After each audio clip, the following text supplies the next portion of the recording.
오늘 말씀은 이제 요시야 왕에 대한 얘기인데 다윗 그러면 너무나 유명하니까 알지만 요시야 그러면은 이 사람이 나하고 무슨 상관인가 이런 생각을 할 것 같아서 앞부분에 좀 서론적으로 해서 왜 이스라엘인가라는 얘기를 아주 간단하게 전하고 그 다음에 요시야로 들어가겠습니다. 하나님께서 인류 최초의 인간이 아담과 하와 그리고 홍수 이후에는 노아와의 관계를 통해서 창조주 되시는 하나님을 드러내셨습니다. 그리고 인간이 타락한 후에는 구원자 되심을 또 선포하시게 되죠. 인류가 번성하면서 가족 단위로 유목 생활을 하면서 그 가족이 가축과 그리고 종들이 이렇게 많아지면서 그 시대를 우리는 이제 가족 중심의 족장 시대 이렇게 말합니다. 족장 시대. 그래서 유목 생활을 하는 가족 단위에 그때 하나님께서는 그 이제 여러 가족들이 그 당시에 이제 점점 많아지는데 거기서 이제 아브라함과 함께 언약을 맺으시죠. 오늘 낮 시간에 원로 목사님 주신 말씀입니다. 아브라함. 오늘 루디아 전도에 딱 보니까 딱 그 언급했던 그 나이에요. 한참 좋을 나이라고 그러셨거든요. 원로 목사님께서 75세 이전 신학교도 갈 나이 이렇게.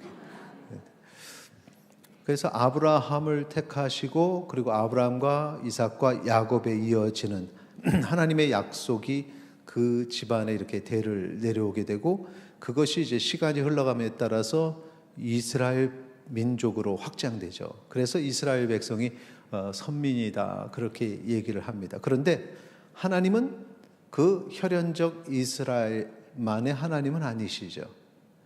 그래서 하나님께서는 온 인류와 만물의 주인 되시기 때문에 하나님의 관심은 그 혈연적 이스라엘에게만 있는 것이 아닙니다. 그 이스라엘 백성들은 그 혈연, 지금의 유대인들은 우리를 택하셨으니까 참 영광이니까 아직도 하나님은 우리를 특별하게 생각하셔 이렇게 이제 믿고 살아가기를 원하지만 사실은 하나님께서 바로 그 혈연적 이스라엘 유대인만을 사랑하신 것은 아니고 모든 인류를 사랑하시고 모든 인류에 관심이 있으십니다. 그래서 하나님께서는 하나님을 유일하신 창조주로 고백하는 사람들을 하나님 나라의 백성으로 삼으시죠. 그게 바로 이제 언약입니다. 그런데 이 사실을 온 인류에게 알려주시고자 이 혈연적 이스라엘을 하나의 모델로 삼으셨습니다. 그리고 나서 그 모델의 그 흘러가는 시간들을 통해서 하나님께서는 온 인류에게 하나님께서 이 인류를 얼마나 사랑하시는지 그리고 하나님의 구속의 은혜가 우리 가운데 우리 만물 가운데 충만하다는 것을 알려주시는 거죠. 그래서 우리는 우리를 뭐라고 부르냐? 영적 이스라엘이라 이렇게 부르는 것입니다. 그래서 중요한 것은 혈연적 이스라엘이 아니라 영적 이스라엘이 더 중요한 겁니다. 자, 이스라엘, 혈연적 이스라엘의 그 역사를 우리가 모델로 볼 수 있다라고 얘기를 했습니다. 그 시간들을 보면 하나님 앞에 아주 하나님과 관계를 잘 맺은 선한 자들이 그렇게 많지 않습니다. 그 중에 한 사람이 요시야 왕이라는 거죠. 요시야 왕이 누구냐? 그 남과 북으로 갈라진 시기에 남유다의 16대 왕. 지금 우리가 쉽게 이 숫자로 거슬러 올라가면 BC 기원전 640년부터 609년까지 31년간 남유다를 통치한 왕입니다. 이제 그가 왕으로 즉위할 때가 겨우 8살이었습니다. 8살. 역대하 34장 1절 잠깐 보시면 요시야가 왕위에 오를 때 나이가 8세라. 그리고 예루살렘에서 31년 다스렸다. 이렇게 기록이 되어 있습니다. 어린 시절에 왕이 되었는데 그가 하나님을 의지하면서 통치하려고 노력했고 16세 될 때 하나님을 아주 뜨겁게 찾는 사람이었어요. 하나님을 찾아서 하나님께 이 나라를 통치하는데 의지할 곳이 있어야 되는데 그래서 하나님을 의지한 거죠. 역대하 34장 3절 보시면 아직도 어렸을 때 곧 왕위에 있은 지 8년에 이게 이제 16세 때입니다. 8년에 그의 조상 다윗의 하나님을 비로소 찾고 이렇게 돼 있죠. 여러분 하나님을 찾으면, 살아계시는 하나님을 찾으면 그 삶에 어떤 변화가 일어나는가? 하나님이 살아계시다는 것을 체험하면서 그 다음에 내가 의지했던 것들을 정리하게 됩니다. 내가 의지했던 건 무엇이냐? 우상이죠. 내가 뭔가 마음을 의지하고 싶었던 것들, 그것을 이것은 죽은 것이구나. 그래서 정리하는. 그래서 죽은 신과의 관계를 단절하죠. 우상을 없애기 시작한 것이 요시야 왕이 20살 때입니다. 그 3절의 하반절에 있죠. 제12년에 유다와 예루살렘을 통치 후 제12년입니다. 유다와 예루살렘을 비로소 정결하게 하여 그 산당들과 아세라 목상들과 아로 새긴 우상들과 부어 만든 우상들을 제거하여 버림에, 이렇게 말하고 있습니다. 그러니까 지금 겨우 8살의 왕이 되었고 너무 힘들고 어려운 순간인데 하나님 의지하니 바른 길을 간 거죠. 다른 곳 사람 의지하지 않고 우상 의지 않고 하나님 의지하니 겨우 20살이 될 때 하나님만이 살아계신 하나님이시구나, 살아있는 신, 왕 중의 왕이요 신줄 중의 신이시구나.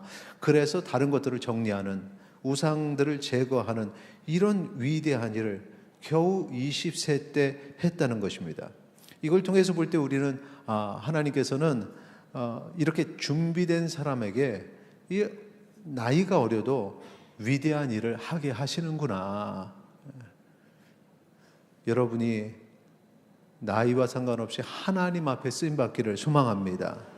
나이가 어리다고, 나이가 많다고, 그것은 핑계라는 거죠. 나이와 상관없이 쓰임받을 때 위대한 일을 할 수 있다는 사실을 기억하시기 바랍니다. 그리고 거기서 끝나는 것이 아닙니다. 하나님이 더 큰 일을 맡기시는데 요시야에게 맡기신 더 큰 일은 무엇이냐? 오늘 말씀의 이 주제의 핵심입니다. 말씀으로 삶을 회복시키더라는 것입니다. 이전까지는 자기의 통치의 과정 속에서 이제 하나님을 의지했던 것이고, 이제 그 다음에는 자기의 삶이 변하고, 자기의 삶이 변할 뿐만 아니라 왕이 변하니까 그 다음에는 백성들의 삶이 변하는데 그 기준이 말씀이더라는 것입니다. 그때 당시에 이 하나님의 말씀인 율법이 이렇게 손에 쥐어진 것이 없었습니다. 이 성전 한쪽 구석에 그냥 감추어져 있었다는 거죠. 그러니까 그 상황이 하나님의 말씀에 사람들이 그 요시야 왕 이전에 얼마나 하나님의 말씀을 보지 않고 귀를 기울이지 않았던가를 보여주는 것이에요. 하나님의 말씀을 늘 읽는 사람은 가까운 데 있죠.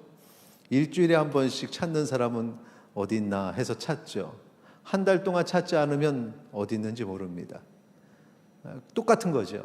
율법서가 어디 저 구석에 있는데 몰랐던 겁니다. 그런데 이 요시야 왕이 그걸 발견할 수 있었던 것은 하나님 앞에 바른 신앙으로 살려고 노력하면서 성전에 무너진 곳을 그냥 두기가 너무 가슴이 아파서 이제 그것을 수리하다 보니까 거기서 율법서가 탁 나왔던 거죠. 감추어졌던 말씀이 그렇게 나온 겁니다.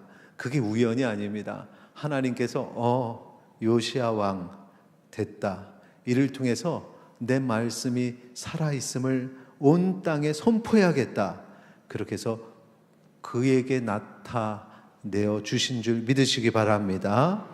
요즘에 계속해서 우리 대신방 하는데 대신방 말씀을 나누는데 얼마나 이 말씀을 통해서 은혜가 되는지 모릅니다. 우리 성경 공부 올 초서부터 남성도 구역 예배서부터 시작해서 이제 우리가 함께하는 이 36가 지금 이렇게 해서 문제 나가는 그것을 같이 나누는 시간을 하는데, 예전에는 한 20-30분 제가 간단히 복음을 전하고 그 다음에 한 20분 30분 이제 좌담하는 시간을 이렇게 가졌는데, 그것도 좋았지만 그런데 한 시간 정도를 말씀에 깊이 들어가서 서로 나누는데 얼마나 은혜로운지 몰라요. 그리고 그렇게 나눈 분들이 이제 새로운 또 부흥을 경험하는 그 짧은 시간인데도, 그래서 하나님의 말씀이 살아 역사하는구나, 이걸 이제 깨달았습니다. 그러니까 하나님께서 은혜를 주실 때는 꼭 그 은혜가 이게 말씀하고 연결이 된다는 거죠.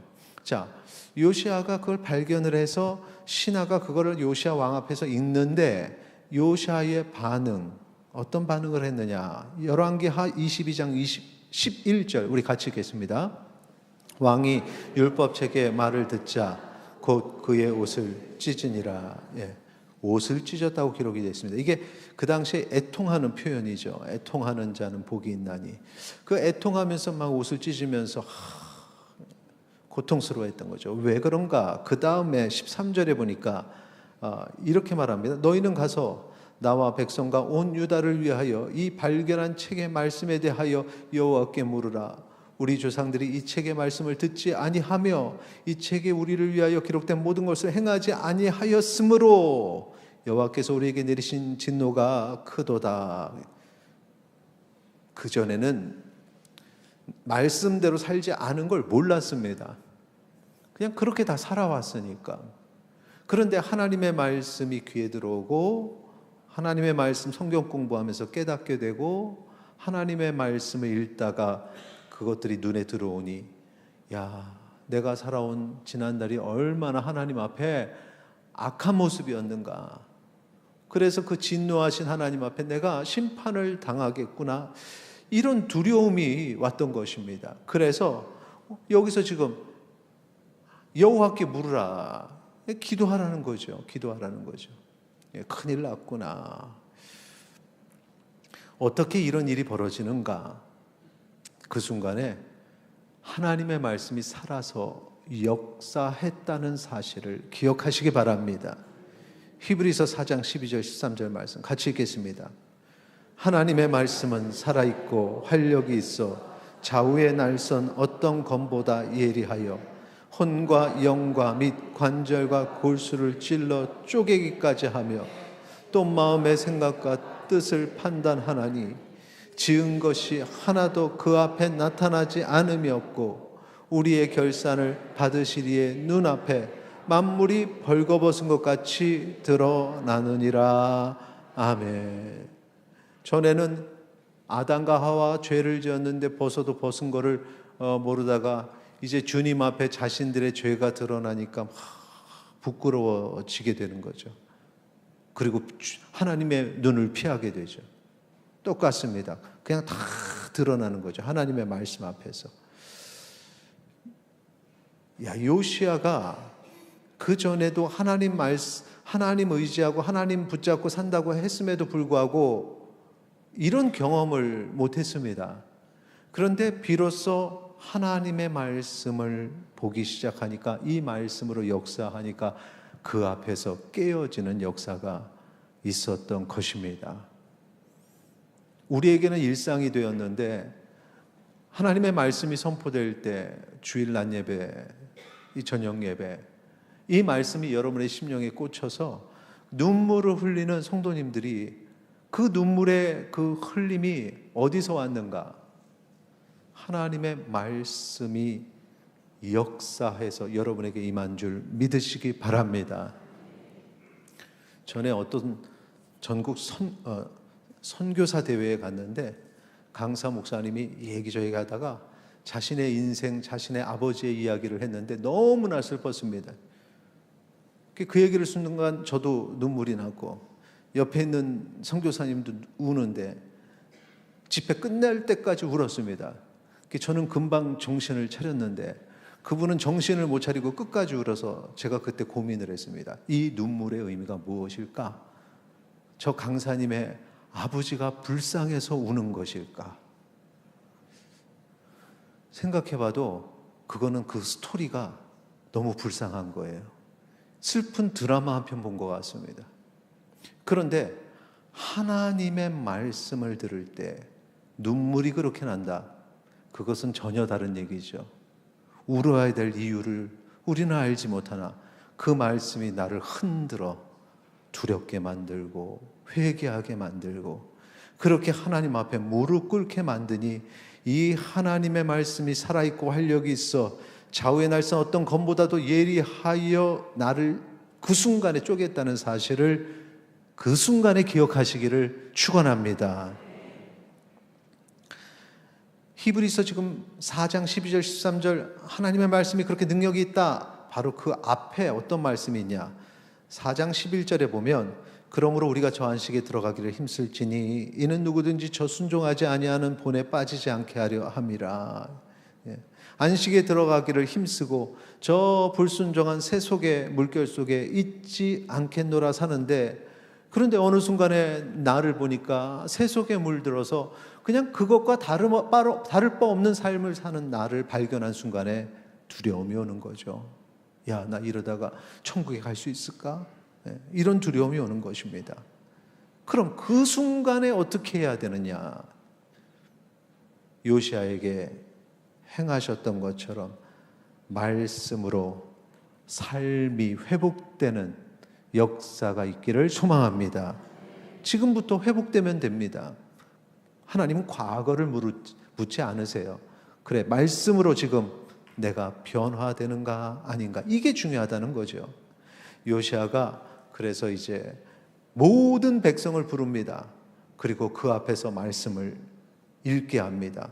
말씀을 듣게 하는 거죠. 야, 하나님의 말씀이 그들에게도 역사하기를. 그러면서 그 앞에서, 그러니까 지금 생각하면은 그냥 집회가 열린 겁니다. 초청을 해서 그 자리에 채워서 하나님의 말씀을 그 앞에서 듣는 거죠. 열왕기하 23장 1절 2절 같이 읽겠습니다. 왕이 보내 유다와 예루살렘의 모든 장로를 자기에게로 모으고 이에 왕이 여호와의 성전에 올라가매 유다 모든 사람과 예루살렘 주민과 제사장들과 선지자들과 모든 백성이 노소를 막론하고 다 왕과 함께 앉으라. 왕이 여호와의 성전 안에서 발견한 언약책의 모든 말씀을 읽어 무리의 귀에 들리고 아멘. 이 모두가 하나님의 말씀을 들은 거죠. 요시야가 그렇게 듣고 깨달은 것처럼 이스라엘 백성도 듣고 깨닫기를 원했습니다. 그곳에서 왕이 원했던 대로 그런 역사가 일어났는가? 그 다음 3절 보니까 왕이 단 위에 서서 여호와 앞에서 언약을 세우되 마음을 다하고 뜻을 다하여 여호와께 순종하고 그의 계명과 법도와 율례를 지켜 이 책에 기록된 이 언약의 말씀을 이루게 하리라 하매, 그 다음에 백성이 같이 시작. 백성이 다 그 언약을 따르기로 하니라. 아멘. 그러니까 이제 말씀을 읽고 나면 그 다음에 어떻게 하느냐? 우리 성경 공부에도 나오죠. 6번, 7번 제일 마지막 번 뭡니까? 어떤 결단을 하냐 묻잖아요. 하나님 말씀을 배우고 나면 그 다음에 어떤 결단을 하느냐.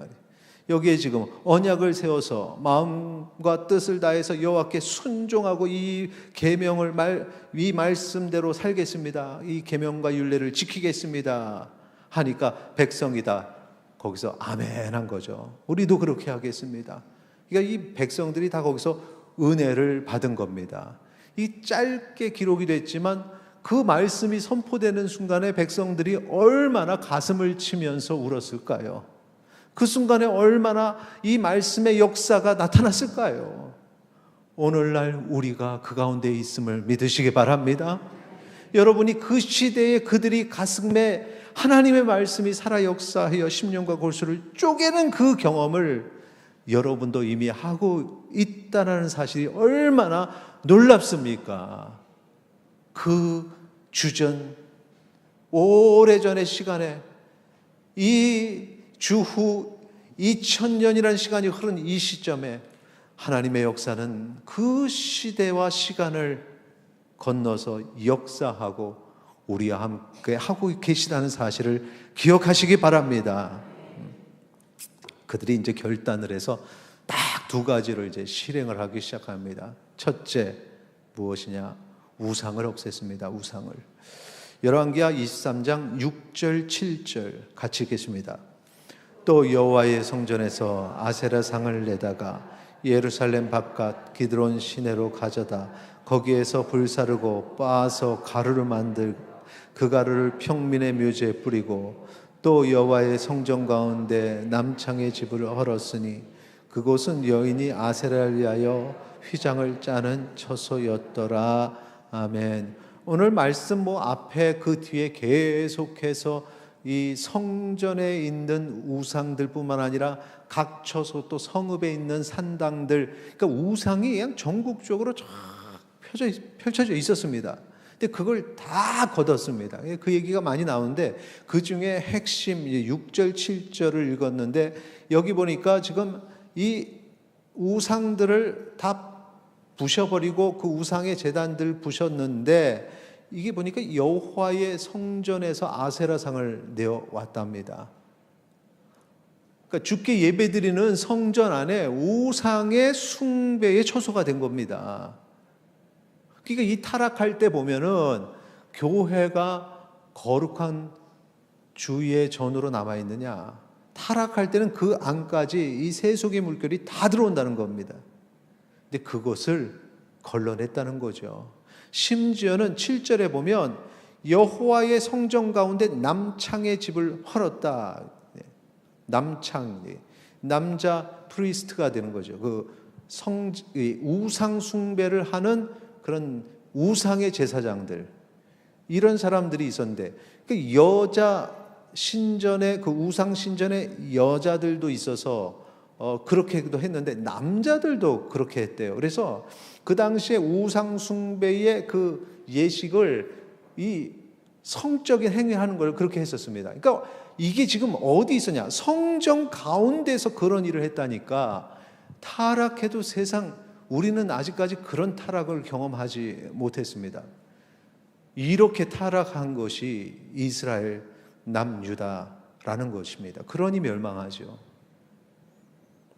이 타락한 땅, 그런데 그걸 결단하는 게 왕의 권력을 가지고 있으니까 쉽지만 오늘날에는 만약에 우리가 그렇게 타락하고 나면 이거 뒤집기는 쉽지 않습니다. 왜?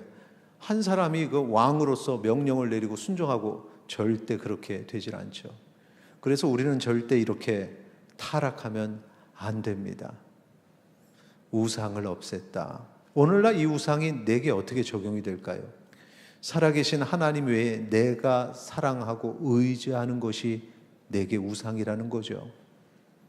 오늘 우리의 결단 첫 번째, 내 삶에 하나님보다 더 사랑하는 우상을 없애기를 소망합니다. 두 번째, 예배를 회복했습니다. 열왕기하 23장 21절 22절 같이 읽겠습니다. 왕이 뭇 백성에게 명령하여 이르되 이 언약책에 기록된 대로 너희의 하나님 여호와를 위하여 유월절을 지키라 하매 사사가 이스라엘을 다스리던 시대부터 이스라엘 여러 왕의 시대와 유다 여러 왕의 시대에 이렇게 유월절을 지킨 일이 없었더니. 자, 여기에도 보니까 세상 유월절을 이렇게 지키지를 않았답니다. 유월절 이후에 유월절을 지키라. 내가 너희들 구원하는 날이니 이 유월절 기억하면서 이 구원의 은혜를 생각하라. 하나님께서 이렇게 말씀하셨으면 그걸 지키면 되는데 그걸 또 잊어버리고 유월절도 지키지 않고 살아왔던 겁니다. 그러니까 완전히 우상 숭배의 나라가 돼서 이 예배조차도 우상 숭배의 형식이 돼버렸지, 이 정통으로 유월절을 지키고 하나님 명령한 대로 구속의 은혜를 주신 것에 감사하는 그런 예배가 되지 못했다는 거죠. 요시야는 유월절을 회복했습니다. 이 말은 무엇이냐? 구속의 은혜를 회복했다는 겁니다. 우리가 처음에 구속의 은혜를 깨달았을 때는 감격했는데 어느 순간에 그거 다 잊어버리고 살다가 다시 이제 그 구속의 은혜가 내게 감격이 되고 눈물이 되고 기쁨이 되기는 그날이 우리에게 있기를 소망합니다. 그게 감격이 되면 그 다음에 하나님 앞에 예배 드리는 것이 감격이 됩니다. 얼마나 감사합니까? 이 예배 하나님께서 받으시는 줄 믿습니다. 말씀을 정리하겠습니다. 우리 반주팀은 준비해 주시고, 말씀을 잃어버리면 하나님과의 관계도 끊기게 되죠.